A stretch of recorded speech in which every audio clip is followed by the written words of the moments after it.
tahun 2003 saya sudah mendapatkan peluang beasiswa untuk sekolah di Australia pada waktu itu.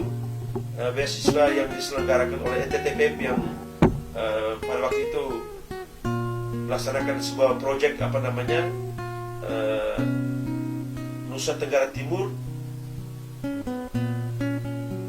Project of Education Partnership pada waktu itu. Dan saya mendapatkan peluang beasiswa ADS Australia Development Scholarship pada waktu itu. Saya sudah lulus seleksi, lagi 3 bulan waktu itu mau berangkat ke Australia, tapi sudah ada musim pencalekan. Hampir setiap hari ada tokoh-tokoh masyarakat dari Marugela, dari Kecamatan Riung Barat, dari kecamatan saya, yang mendesak Bapak Thomas Dola sebagai ketua Partai Golkar untuk minta saya untuk tidak boleh melanjutkan studi ke luar negeri. Mereka minta saya untuk jadi caleg. Beliau bilang, kau pulang, kau harus berusaha untuk memenuhi harapan orang-orang kecil dari wilayah kecamatanmu yang sangat berharap bahwa engkau bisa mewakili suara orang-orang kecil di wilayah Marugela, Riung Barat, daerah yang sangat sulit dan terpencil itu. Dengan berat hati, saya terpaksa pulang ke Bejama untuk mulai ikut proses pencalekan di Partai Golkar. Tapi saya juga waktu itu merasa sangat ragu dan sangat pesimis apakah saya ini bisa gaul jadi anggota DPR tidak, atas beberapa alasan. Yang pertama, saya ini baru selesai dari frater. Saya tidak punya uang yang banyak karena selama frater itu saya tidak punya kesempatan untuk mengumpulkan uang karena di sana tidak lahan bisnis begitu. Di sana saya hanya perkuliahan, pendidikan pembinaan, dan saya tidak punya uang. Saya tidak punya uang banyak untuk maju jadi anggota DPR. Ya. Dan yang kedua, pada waktu itu kita masih menggunakan sistem nomor urut, bukan suara terbanyak pada waktu itu. Jadi kita waktu itu masih gabung dengan Kabupaten Nagekeo. Jadi saya waktu itu masuk dari caleg dari dapil Kecamatan Riung Barat, Aisesa, dan Kaburea pada waktu itu, 4 kecamatan.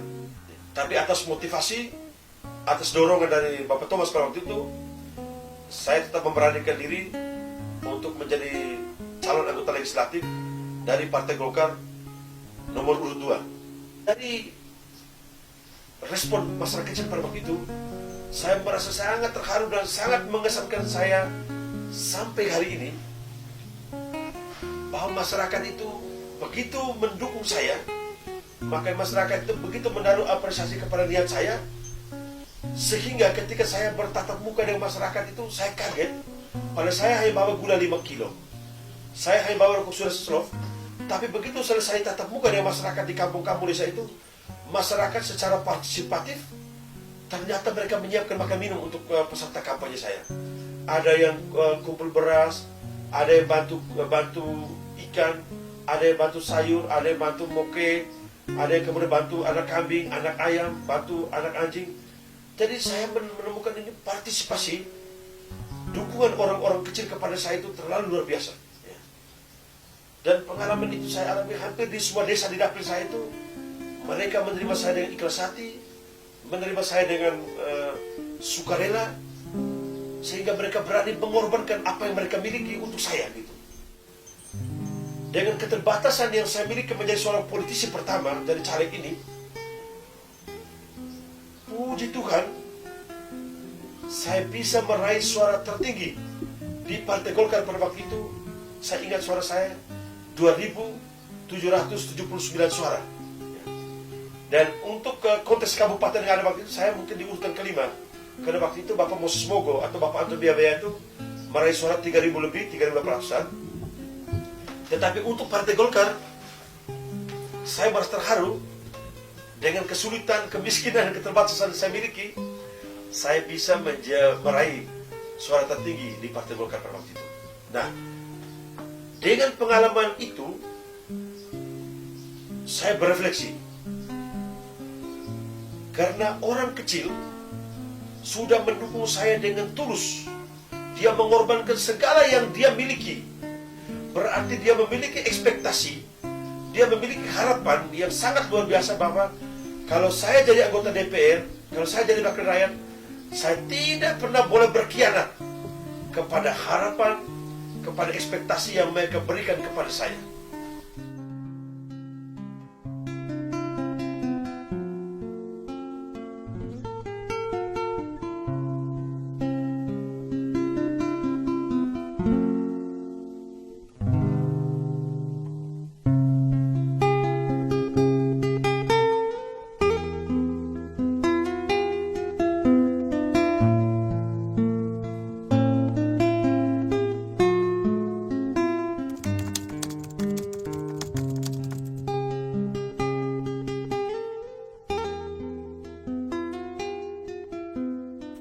Yang pertama, secara personal, saya ingin mendedikasikan seluruh bakat saya, talenta saya, energi kehidupan saya untuk kehidupan orang banyak.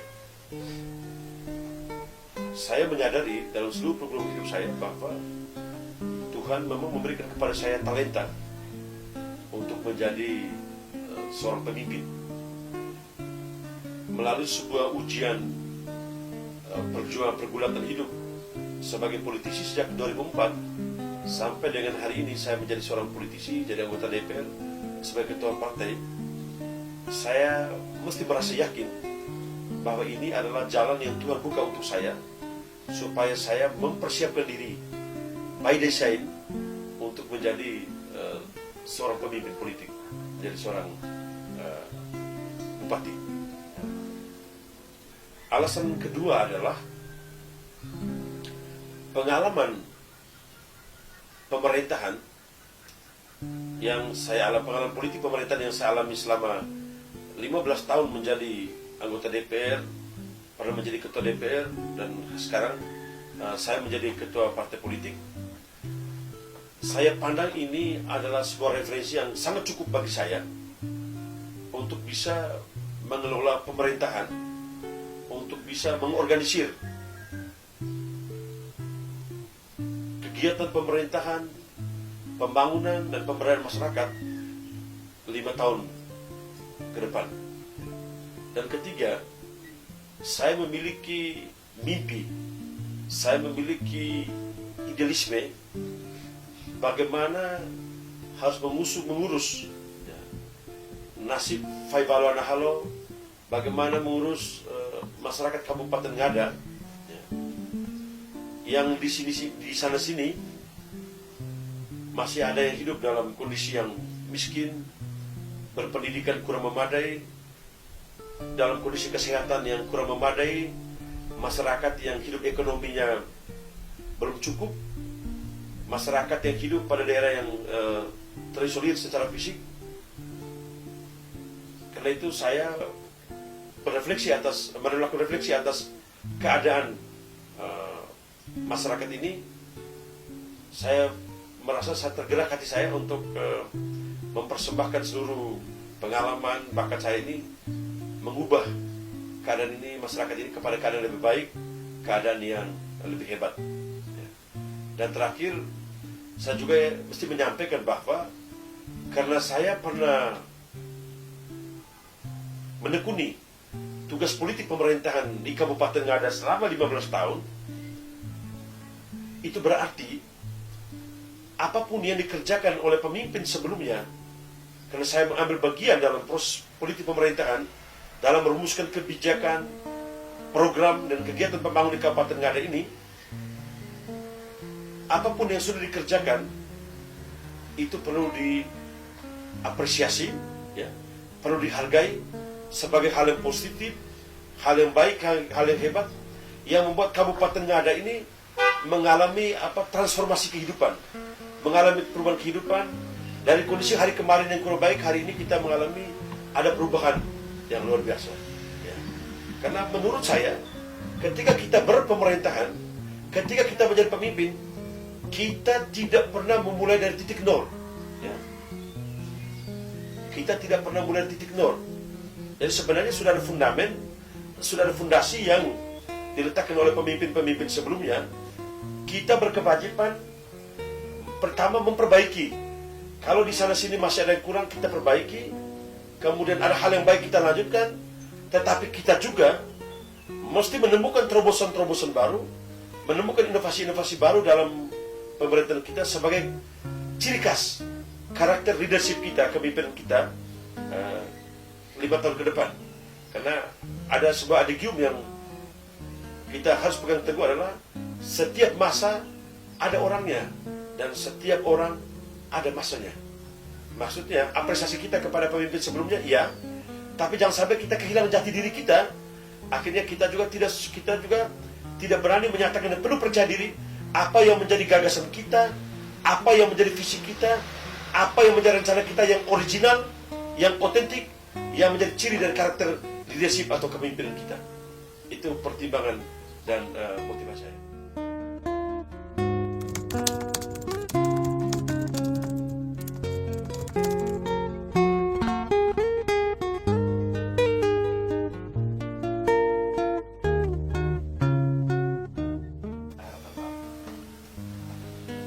Ya, ketika saya menyatakan diri maju sebagai salah satu calon bupati yang akan berkompetisi pada pilkada 2020 ini, ya ada yang berpandangan bahwa saya datang dari etnis kecil, kolam kecil. Ya. Terus saya tidak merasa pesimis. Saya tetap yakin, saya tetap percaya diri bahwa saya ini juga adalah anak Ngada yang lahir di Kabupaten Ngada. Saya merasa bahwa saya memiliki ruang dan kesempatan yang sama seperti putra-putri Ngada lain mengambil bagian dalam kontestasi demokrasi yang digelar di Ngada setiap 5 tahunan dan juga yang akan digelar pada tahun 2020 ini. Saya pikir orang Riau juga adalah orang Ngada, orang Bejava, orang Ngada, orang Golewa, orang Ngada, orang Jerebu, Aimere, Neria, orang Soa, Bejava Utara, kita semua ini adalah orang Ngada. Nah, isu ini menurut saya hanya dikemukakan oleh segelintir orang yang berpandangan primordialistik, ya, yang berpandang fragmentaris ketika melihat Ngada ini dari perspektif kepentingan suku, kepentingan kelompok, kepentingan etisnya. Itu yang saya lihat. Tapi menurut saya, ya ini sesuatu yang lumrah dalam berdemokrasi.